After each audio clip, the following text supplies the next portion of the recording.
Greetings, welcome back. Great to have you here, Rush Limbaugh. Doing what I was born to do.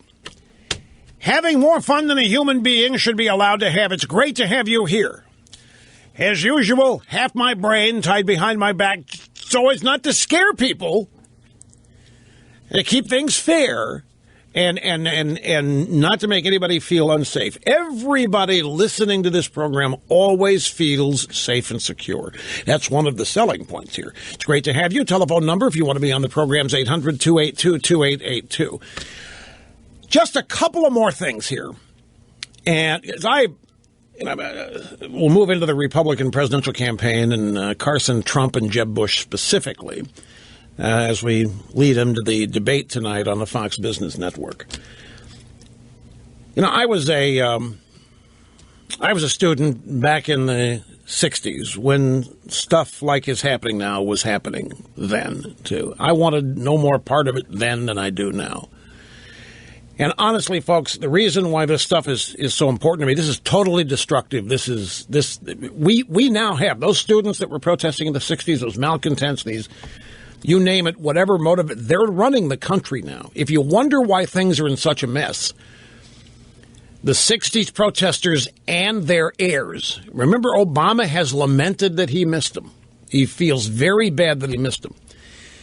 The people that hate this country, people that despise it, people who grew up being taught what a rotten place this was all the way back in the 60s through today, are running the country now. That's why it matters to me. They're tearing it apart. They are destroying this great country as it was founded. It isn't going to be long. You're going to start seeing pieces, journalistic. You're going to see news stories, commentary on all the things Obama did that changed America for the worse. As we move beyond his terms of office, you're going to start seeing these kinds of things.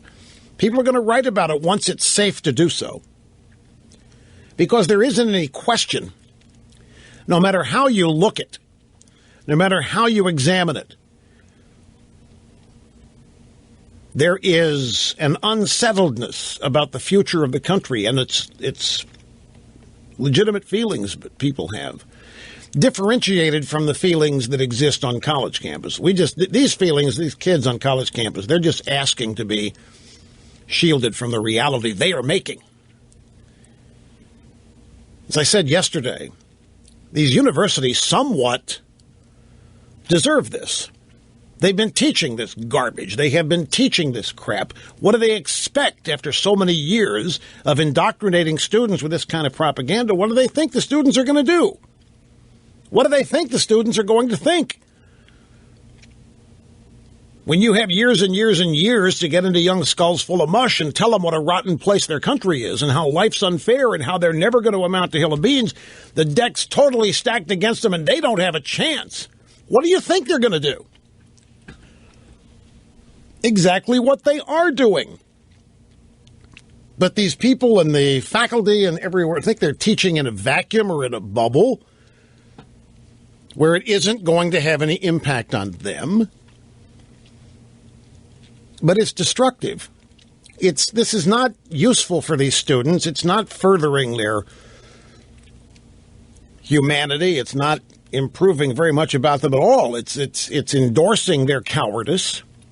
It is keeping them perpetually childlike. It is shielding them from a world that they can't change. They're never going to be able to get rid of mean people. They're never going to.